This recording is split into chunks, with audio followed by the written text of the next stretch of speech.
हे दोस्तों नमस्कार। एक बार फिर से स्वागत है आपके अपनी यूट्यूब चैनल देव जी के ट्रिक्स में। दोस्तों हम लोग यहाँ पर ग्रामीण परिवेश से संबंधित टेस्ट लगाएंगे, जहाँ पर आपके 50 महत्वपूर्ण प्रश्न हैं और इसके पहले भी हमने लगभग 100 से ज़्यादा पार्ट आपके अपलोड कर दिया है। प्लेलिस्ट के माध्यम से देख सकते हैं। वहाँ पर आपको ग्रामीण परिवेश की थ्योरी भी पढ़ाई गई है, आपको यहाँ पर ग्रामीण परिवेश के टेस्ट भी कराए गए हैं, यहाँ पर हिंदी भी पढ़ाई गई है, ठीक है। आपकी जीके भी लगवाए गए हैं और यूपी जीके भी आपकी कंप्लीट कराई गई है, तो आप प्लेलिस्ट के माध्यम से देख सकते हैं।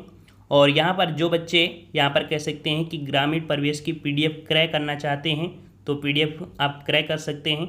इसके लिए न्यूनतम आपको 50 रुपया पे करना पड़ेगा, और अगर 100 रुपये पे करते हैं तो जितनी आपके यहाँ पर पीडीएफ हैं, अर्थात संपूर्ण ग्रामीण परिवेश में, और ग्रामीण परिवेश में 1200 आपके ऑब्जेक्टिव क्वेश्चन, साथ में आप कह सकते हैं कि एक और आपकी पीडीएफ मिलेगी ग्रामीण परिवेश की थ्योरी से, और एक और आपको मिलेगी जो कि आपकी 500 ऑब्जेक्टिव क्वेश्चन है। कुल मिला के ये चारों पीडीएफ लेंगे तो आपको 100 रुपये लगेंगे, और अगर आप 2 पीडीएफ इसमें लेंगे 500, और आप ये कह सकते हैं जो आपकी नीचे वाली पीडीएफ है, ठीक है, तो आपको सिर्फ 50 रुपये लगेंगे।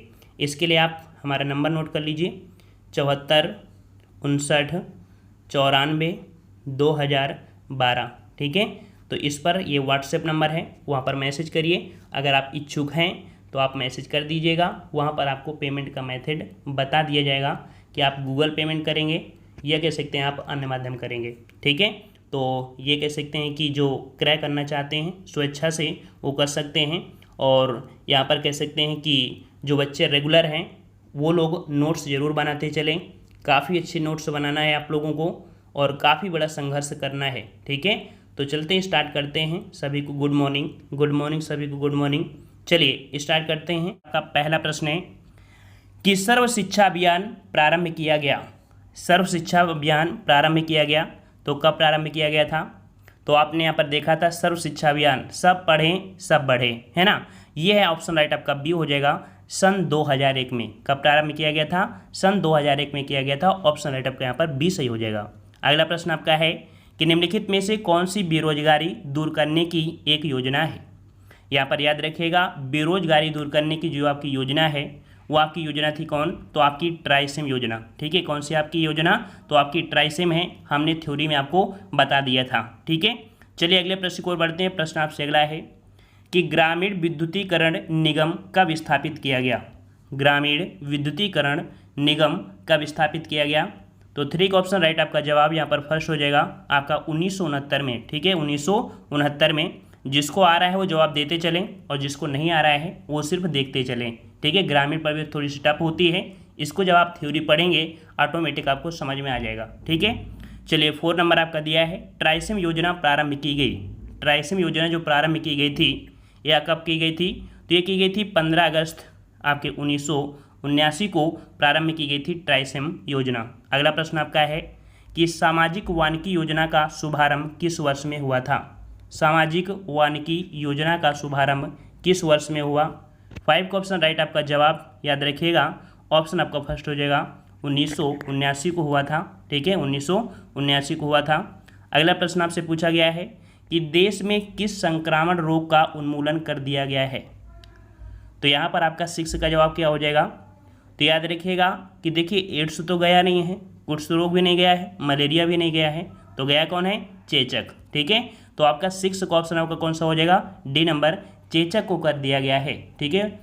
और अगले प्रश्न की ओर बढ़ते हैं। प्रश्न आपसे अगला है कि प्रधानमंत्री ग्राम सड़क योजना प्रारंभ की गई। आप लोग प्लेलिस्ट के माध्यम से थ्योरी वाले आप पार्ट जरूर देखिए, ये पूरी तरीके से आपको समझ में आ जाएगा। कोई चीज़ तोप नहीं होती है, बस उसको अगर आपने अच्छे से पढ़ा है तो 100% वो आपको समझ में आएगी, ठीक है। तो यहाँ पर याद रखिए 7 का ऑप्शन राइट आपका सी हो जाएगा। आपके सन 2001 में प्रधानमंत्री ग्राम सड़क योजना आपकी प्रारंभ की गई थी, ठीक है। चलिए अगला प्रश्न आपका है ट्राइसेम कार्यक्रम का मुख्य उद्देश्य क्या था? देखो ट्राइसेम से क्वेश्चन मिल रहे हैं, ट्राइसेम का उद्देश्य क्या था? तो इसका उद्देश्य जो था वो आपका था क्या कि ग्रामीण युवाओं को स्वरोजगार हेतु प्रशिक्षण देना, ठीक है। स्वरोजगार हेतु प्रशिक्षण देना यह आपके ट्राइसेम कार्यक्रम का मुख्य उद्देश्य था, ठीक है। चलिए अगला प्रश्न आपका पूछा गया है कि ग्रामीण महिलाओं को आर्थिक सुरक्षा प्रदान करने हेतु या प्रदान करने एवं उनसे बचत की प्रवृत्ति को प्रोत्साहन देने के लिए यहाँ पर महिला समृद्धि योजना कब प्रारंभ की गई थी। याद रखिए, महिला समृद्धि योजना आपकी जब प्रारंभ की गई थी यह आपकी 2 अक्टूबर 1993 को, ठीक है, 2 अक्टूबर 1993 को। लगभग देखा जाए तो काफ़ी योजनाएं ऐसी हैं जो आपकी 2 अक्टूबर को ही प्रारंभ की गई हैं, तो ये पॉइंट आपको पॉजिटिव रहेगा, ठीक है, तुक्का लगाने में काम आएगा। चलिए अगला प्रश्न आपका है कि 10 लाख कूप योजना प्राथमिक रूप से संबंधित है। 10 लाख कूप, तो 10 लाख कूप योजना जो आपकी संबंधित है या प्राथमिक रूप से संबंधित है, यह आपके संबंधित है आपकी सिंचाई से, ठीक है, किससे? ऑप्शन सी हो जाएगा, सिंचाई से। अगला प्रश्न आपका है कि सर्व शिक्षा अभियान के लिए निम्नलिखित में से कौन सा कथन सही है। सर्व शिक्षा अभियान, यहाँ पर सर्व शिक्षा अभियान के लिए यहाँ पर कह सकते हैं कि यह सभी स्कूली बच्चों के लिए है, तो ऐसा पॉइंट तो नहीं था भैया, है ना। क्या बात था कि 6 से 14 वर्ष तक के सभी बच्चों के लिए यहाँ पर सर्व शिक्षा अभियान आपका कह सकते हैं किया गया था, ठीक है, तो 11 का ऑप्शन आपका डी सही हो जाएगा। अगला प्रश्न आपका है कि राष्ट्रीय प्रौढ़ शिक्षा कार्यक्रम किस वर्ष प्रारंभ हुआ।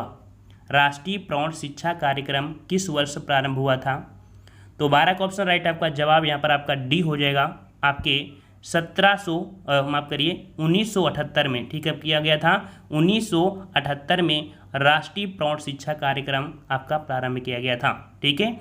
मतलब क्या होता है, गांव में देखे होंगे कि जो 18 वर्ष के लोग और बूढ़े लोग भी पढ़ाया करते थे ना, आपके गांव में ऐसी एक योजना आई थी। अगला प्रश्न आपका है कि 10वीं पंचवर्षीय योजना में आर्थिक विकास का वार्षिक लक्ष्य कितना निर्धारित किया गया।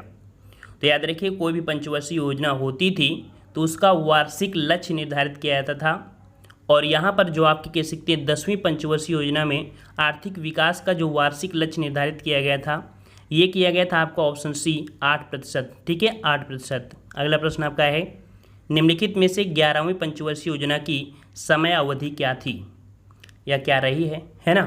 तो याद रखिएगा कि आपकी पंचवर्षीय योजना खत्म कब हुई थी, तो 12वीं पंचवर्षीय योजना स्टार्ट हुई थी 2012 में, है ना।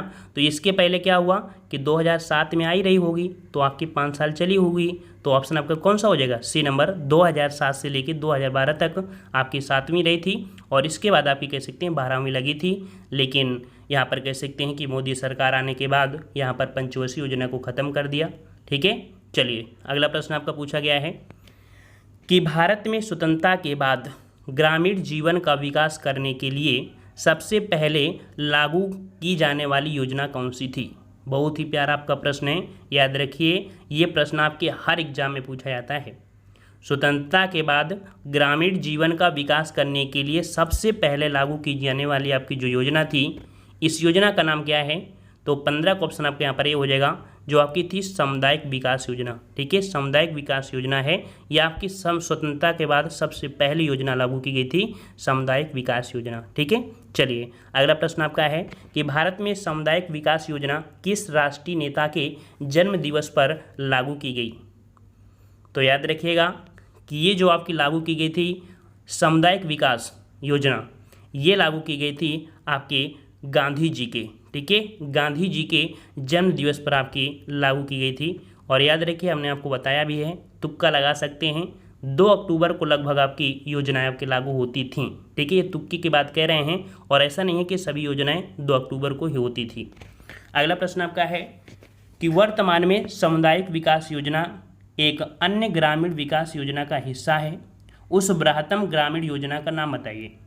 यहाँ पर जो आपकी सामुदायिक विकास योजना है ना, यही एक अन्य ग्रामीण विकास योजना का हिस्सा बन चुकी है, और इसका जो नाम रखा गया है, ये रखा गया है आपका सी नंबर, यहाँ पर समन्वित ग्रामीण विकास कार्यक्रम, ठीक है। तो याद रखिए, सामुदायिक विकास योजना जो थी इसका नाम क्या है, तो समन्वित ग्रामीण विकास कार्यक्रम ये है, याद रखिएगा, ऑप्शन सी हो जाएगा। अगला प्रश्न आपका है IRDP का पूरा नाम क्या है। IRDP का पूरा नाम क्या है, तो 18 का ऑप्शन आपका यहाँ पर सी हो जाएगा, याद रखिएगा, इंटीग्रेटेड रूरल डेवलपमेंट प्रोग्राम, ठीक है। तो यहाँ पर आप देख सकते हैं ग्रामीण परिवेश है, तो ग्रामीण से संबंधित पॉइंट आपको मिलेंगे, ठीक है। तो integrated rural development programme, option आपका सी हो जाएगा। अगला प्रश्न आपका है कि इंटीग्रेटेड रूरल डेवलपमेंट प्रोग्राम का हिंदी अनुवाद क्या है। मतलब देख सकते हैं इसका हिंदी क्या बनेगा, तो इसका हिंदी क्या बनेगा? 19 का ऑप्शन राइट आपका डी हो जाएगा। यहाँ पर वही समन्वित ग्रामीण विकास कार्यक्रम, ठीक है, जो कि आपने पहले देखा है वही चीज़ आपकी है, ठीक है। और अगले प्रश्न को बढ़ते हैं। प्रश्न आपसे अगला है कि IRDP पूरे देश में कब प्रारंभ किया गया? IRDP जो आपकी थी यह आपकी कब प्रारंभ की गई? 20 का ऑप्शन आपका देख सकते हैं। हमने बताया था कि गांधी जी अर्थात 2 अक्टूबर 1980 को यह आपकी IRDP पूरे देश में प्रारंभ की गई। बी नंबर आपका सही हो जाएगा। अगला प्रश्न आपका है कि संपूर्ण भारत के विकास खंडों में समन्वित ग्रामीण विकास योजना कब लागू हुई थी? संपूर्ण भारत के विकास खंडों में समन्वित ग्रामीण विकास योजना कब लागू हुई थी? तो 21 का जवाब हो जाएगा ऑप्शन राइट। यहाँ पर देखिए वही प्रश्न आपका है 2 अक्टूबर 1980 को, ठीक है। अगला प्रश्न आपका है स्वर्ण जयंती ग्राम स्वरोजगार योजना किस वर्ष लागू हुई? स्वर्ण जयंती ग्राम स्वरोजगार योजना किस वर्ष लागू हुई थी? यहाँ पर 22 का जवाब क्या बनेगा? तो 22 का ऑप्शन राइट आपका जवाब यहाँ पर आपका बी हो जाएगा आपके 1999 में, ठीक है। कब की गई? 1999 में लागू की गई थी। अगला प्रश्न आपका है उन्नत बीज कार्यक्रम कब शुरू किया गया? उन्नत बीज कार्यक्रम कब शुरू किया गया था? तो 23 का ऑप्शन राइट आपका जवाब यहाँ पर आपका सी हो जाएगा। उन्नत बीज कार्यक्रम आपके 1965 में शुरू किया गया था। ऑप्शन आपका सी हो जाएगा। अगला प्रश्न आपका है कि प्रधानमंत्री ग्राम सड़क योजना कब शुरू की गई? प्रधानमंत्री ग्राम सड़क योजना, तो योजनाओं से क्वेश्चन काफ़ी बनते हैं और योजनाओं से संबंधित ये टॉपिक आपका बहुत बेहतरीन होगा। 1 से 2 बार देख लेंगे, 1 से 2 बार, ठीक है, देख लेंगे तो आपको 100% ये रट जाएगा। तो प्रधानमंत्री ग्राम सड़क योजना जो आपकी शुरुआत हुई थी ये हुई थी कब? तो ऑप्शन आपका यहाँ पर डी हो जाएगा वर्ष 2000 में, ठीक है। सन 2000 में आपके प्रधानमंत्री ग्राम सड़क योजना की आपकी शुरुआत की गई थी, ठीक है। और इसके पहले यहाँ पर देख सकते हैं वो आपकी को पॉइंट थी यहाँ पर, तो यहाँ पर कह सकते हैं कि अगला पॉइंट आपका है, चलिए, कि ग्रामीण स्वच्छता कार्यक्रम के अंतर्गत वर्ष 2001 से 2002 में कितने शौचालयों का निर्माण किया गया? तो यहाँ पर देख सकते हैं कि ये पुराना डाटा है ना, पुराने डाटा के अकॉर्डिंग है, लेकिन आपको बजट तैयार करना है जो वर्तमान का है 2020-21, है ना। तो यहाँ पर आपका 25 का जवाब क्या हो जाएगा? 25 का ऑप्शन राइट आपका सी हो जाएगा। यहाँ पर जो आपका सी नंबर दिया है यहाँ पर आपका सही हो जाएगा, ठीक है, सी नंबर। अगला प्रश्न आपसे पूछा गया है कि राष्ट्रीय सामाजिक सहायता कार्यक्रम, जिसे हम लोग शॉर्टकट में जानते हैं NSAP, ठीक है, आपको ये भी देखना है NSAP, जिसे हम लोग राष्ट्रीय सामाजिक सहायता कार्यक्रम बोलते हैं, इसकी शुरुआत कब किया गया था? तो इसकी शुरुआत आपकी की गई थी, ऑप्शन आपका डी, आपके वर्ष 1995 में, ठीक है, वर्ष 1995 में। अगला प्रश्न आपसे पूछा है कि सामाजिक वानिकी के उद्देश्य क्या हैं? सामाजिक वानिकी के उद्देश्य, सामाजिक वानिकी के उद्देश्य क्या हैं? तो याद रखिए ईंधन की जो पर्याप्त आपूर्ति, इमारती लकड़ी की आपूर्ति, चारे की आपूर्ति, अर्थात ऑप्शन आपका डी हो जाएगा ये सभी, ठीक है। अगला प्रश्न आपका है कि अन्नपूर्णा योजना का प्रारंभ कब हुआ? अन्नपूर्णा योजना का प्रारंभ कब हुआ था? यहाँ पर 28 का जवाब देना है और 28 का ऑप्शन राइट आपका जवाब हो जाएगा बी नंबर 1999 में, ठीक है, 1999 में की गई थी अन्नपूर्णा योजना का प्रारंभ। अगला प्रश्न आपका है कि वित्त वर्ष 2000 और 2001 में जवाहर ग्राम समृद्धि योजना में केंद्र व राज्य के बीच व्यय की जाने वाली राशि आपकी क्या है? जब भी ऐसे कोई प्रश्न पूछे तो यहाँ पर याद रखिए 3-4 प्रश्न आप पढ़ लेंगे तो लगभग आपको डाटा मिल जाएगा। यहाँ पर आपका जो जवाब हो जाएगा वो आपका कौन सा हो जाएगा? 29 का डी हो जाएगा 60:40, ठीक है। वैसे लगभग आपको देखेंगे तो आपकी कह सकते हैं 75:25 में आपकी योजनाएं मिल जाती हैं, लेकिन हमने बताया लगभग 5-6 योजनाएं पढ़ लोगे आपकी अनुपात वाली तो आपको मिल जाएंगी, ठीक है। यहाँ पर जो आपकी है वो आपकी 60-40 का अनुपात है। अगला प्रश्न है कि ग्रामीण निर्माण केंद्र की सर्वप्रथम स्थापना हुई थी। ग्रामीण निर्माण केंद्र की स्थापना सर्वप्रथम हुई थी कहाँ पर? तो 30 का ऑप्शन राइट आपका जवाब यहाँ पर डी हो जाएगा आपके केरल में। कहाँ हुई थी? तो ग्रामीण विकास निर्माण केंद्र की स्थापना कहाँ हुई थी? आपके केरल में। अगला प्रश्न आपका है कि निम्नलिखित में से कौन सी बेरोजगारी दूर करने की योजना है? बेरोजगारी दूर करने की योजना कौन सी है? यहाँ पर अभी हमने आपको बताया था ट्राइसम योजना, है ना, ट्राइसम योजना है जो कि बेरोजगारी दूर करने की आपकी योजना है, ठीक है। और अगला प्रश्न आपका है कि राम मनोहर लोहिया ग्राम विकास योजना का मुख्य लक्ष्य क्या है? राम मनोहर लोहिया ग्राम विकास योजना का जो मुख्य लक्ष्य है ये क्या है?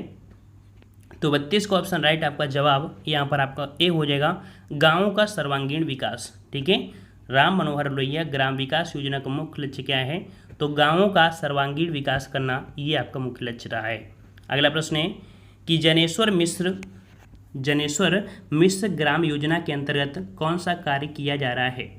जनेश्वर मिश्र ग्राम योजना, और इसके अंतर्गत जो कार्य किया जा रहा है ये कार्य का नाम क्या है? तो ऑप्शन आपका डी हो जाएगा, यहाँ पर रोड व नाली निर्माण, पेयजल व्यवस्था, प्रकाश व्यवस्था, अर्थात ये सभी व्यवस्थाएं हैं जो कि जनेश्वर मिश्र ग्राम योजना के अंतर्गत आपकी आती हैं। ठीक है, अगला प्रश्न है कि सामुदायिक विकास योजना प्रारंभ की गई। सामुदायिक विकास योजना, यह प्रश्न आपका हमेशा से पूछा जाता है, याद रखिएगा। और सामुदायिक विकास योजना जो आपकी प्रारंभ की गई थी ये आपके 1952 में। ठीक है, 1952 में की गई थी, ऑप्शन आपका फर्स्ट हो जाएगा। अगला प्रश्न है कि जवाहर ग्राम समृद्धि योजना प्रारंभ की गई। जवाहर ग्राम समृद्धि योजना ये आपकी जो प्रारंभ की गई थी कब? तो 35 का ऑप्शन राइट आपका जवाब यहाँ पर आपका डी हो जाएगा, 1999 में। ठीक है, 1999 ऑप्शन आपका डी हो जाएगा। अगला प्रश्न है कि स्वर्ण जयंती ग्राम स्वरोजगार योजना प्रारंभ की गई। स्वर्ण जयंती स्वरोजगार योजना ये कब प्रारंभ की गई? तो ये प्रारंभ की गई थी 1 अप्रैल 1999 में। ठीक है, 1 अप्रैल 1999 में। अगला प्रश्न आपका है कि लोहिया ग्रामीण आवास योजना के लाभार्थी निम्नलिखित में से कौन है? लोहिया ग्रामीण आवास योजना, तो याद रखिएगा कि ये लाभार्थी कौन हैं? तो ये लाभार्थी इनमें से कौन होंगे? जो आपके आवासहीन परिवार हैं। ठीक है, आवासहीन परिवार को ही लोहिया ग्रामीण आवास योजना के लाभार्थी यहाँ पर प्राप्त होंगे। ठीक है, अगला प्रश्न आपका पूछा गया है कि आम आदमी बीमा योजना के अंतर्गत कार्यदायी संस्था निम्नलिखित में से कौन सी है? आम आदमी बीमा योजना, इसके लिए जो आपकी कार्यदायी संस्था है इस संस्था का नाम पूछा गया है, जो कि ऑप्शन राइट आपका हो जाएगा भारतीय बीमा निगम। ठीक है, भारतीय बीमा निगम है जो कि आम आदमी बीमा योजना के अंतर्गत आपकी जो कार्यदायी संस्था है भारतीय बीमा निगम है। ठीक है, चलिए अगला प्रश्न है कि उत्तर प्रदेश में प्रतिवर्ष किसान सम्मान दिवस मनाया जाता है। उत्तर प्रदेश में प्रतिवर्ष किसान सम्मान दिवस मनाया जाता है, कब मनाते हैं? तो 39 का ऑप्शन राइट आपका यहाँ पर बी हो जाएगा, आपके 23 दिसंबर को। ठीक है, 23 दिसंबर को यहाँ पर उत्तर प्रदेश में प्रतिवर्ष किसान सम्मान दिवस मनाया जाता है और पुरस्कार भी दिए जाते हैं। ठीक है, अगला प्रश्न आपका पूछा है कि उत्तर प्रदेश के पिछड़े एवं सुदूर क्षेत्रों के कृषकों को कृषि संबंधित जानकारी देने के लिए संचालित प्रचार वाहन का नाम क्या है? देखिए, जो पिछड़े हैं, दूर वाले क्षेत्र हैं, जहाँ का विकास ज़्यादा नहीं है, तो वहाँ के कृषकों को यहाँ पर कह सकते हैं जानकारी देने के लिए एक वाहन सुविधा प्रोवाइड कराई गई है। और इस प्रचार वाहन का जो नाम है, नाम क्या है? ऑप्शन सी हो जाएगा किसान सेवा रथ। ठीक है, क्या है? किसान सेवा रथ है, ऑप्शन आपका सी हो जाएगा। अगला प्रश्न है उत्तर प्रदेश में खाद्य प्रसंस्करण उद्योग नीति कब लागू की गई? उत्तर प्रदेश में खाद्य प्रसंस्करण उद्योग नीति जो लागू की गई थी, ये की गई थी ऑप्शन आपका डी, आपके वर्ष 2012 में। ठीक है, वर्ष 2012 में उत्तर प्रदेश में खाद्य संस्करण उद्योग नीति लागू की गई थी। अगला प्रश्न आपका है कि मौसम आदि के कारण किसान को होने वाली हानि से बीमा लाभ प्राप्त करने के लिए किस बीमा योजना का संचालन किया? याद रखिए, मौसम की वजह से अगर किसानों की कोई भी फसल खराब होती है तो इसके लिए बीमा आपका प्रोवाइड किया जाता है। और ये बीमा वाली जो आपकी योजना थी, या आपकी योजना का नाम क्या है? तो ऑप्शन आपका फर्स्ट हो जाएगा राष्ट्रीय कृषि बीमा योजना। ऑप्शन आपका ये हो जाएगा राष्ट्रीय कृषि बीमा योजना। ये होती है मौसम के कारण अगर किसी प्रकार की किसान की यहाँ पर फसल बर्बाद होती है। ठीक है, और अगले प्रश्न को आते हैं। प्रश्न आपसे अगला है कि रोजगार आश्वासन योजना प्रारंभ की गई। रोजगार आश्वासन योजना प्रारंभ की गई, तो यहाँ पर 43 का ऑप्शन राइट आपका जवाब यहाँ पर आपका फर्स्ट हो जाएगा 2 अक्टूबर 1993 को। ठीक है, तो आंसर कितना आया? 2 अक्टूबर। तो यहाँ पर आपका जवाब हो जाएगा 2 अक्टूबर 1993 को। अब हाँ, यहाँ पर एग्जाम में क्या होता है कि जो ऑप्शन होते हैं लगभग पूरे के पूरे यहाँ पर 2 अक्टूबर ही झोंक देते हैं, क्योंकि लगभग पता है एग्जामिनर को कि बच्चों ने रट लिया है कि 2 अक्टूबर लगा दो तुक्का, है ना। तो अब तुक्का वाला काम नहीं चलता है, इसलिए लगभग फिक्स डेट आपको पढ़ना पड़ेगा। ठीक है, चलिए अगला प्रश्न है कि प्रधानमंत्री ग्रामोदय योजना प्रारंभ हुई। प्रधानमंत्री ग्रामोदय योजना जो प्रारंभ हुई थी ये आपकी कब हुई थी? तो 44 का ऑप्शन राइट आपका जवाब यहाँ पर आपका हो जाएगा फर्स्ट नंबर। वित्त वर्ष जो आपका है 2000 और 2001 में प्रधानमंत्री ग्रामोदय योजना आपकी प्रारंभ हुई। अगला प्रश्न आपका पूछा है कि संपूर्ण ग्रामीण रोजगार योजना कब प्रारंभ हुई? संपूर्ण ग्रामीण रोजगार योजना, और ये प्रारंभ हुई थी, ऑप्शन राइट आपका यहाँ पर हो जाएगा बी नंबर, 25 दिसंबर सन 2001 को संपूर्ण ग्रामीण रोजगार योजना आपकी प्रारंभ हुई। ठीक है, अगला प्रश्न है कि टेलीफोन सेवा का प्रारंभ हुआ। टेलीफोन सेवा का जो प्रारंभ हुआ था ये आपके कहाँ से हुआ था? आपने जीके में भी पढ़ा था, आपकी कोलकाता में स्टार्टिंग हुई थी सबसे पहले। ठीक है, कोलकाता में, तो ऑप्शन राइट आपका यहाँ पर ए हो जाएगा। अगला प्रश्न है कि भारत में प्रथम स्वचालित एक्सचेंज की स्थापना हुई थी। स्वचालित जो आपका एक्सचेंज, और इसकी जो स्थापना हुई थी वो आपकी कहाँ पर? तो आपकी शिमला में हुई थी। ऑप्शन आपके यहाँ पर ए हो जाएगा। ठीक है, अगला क्वेश्चन है कि ई प्रशासन के लाभ क्या हैं? ई प्रशासन, आप देख सकते हैं कि लगभग जो सेक्टर है वो आपके इलेक्ट्रॉनिक तरीके से आपको बदल रहा है, डिजिटलाइजेशन हो रहा है ना।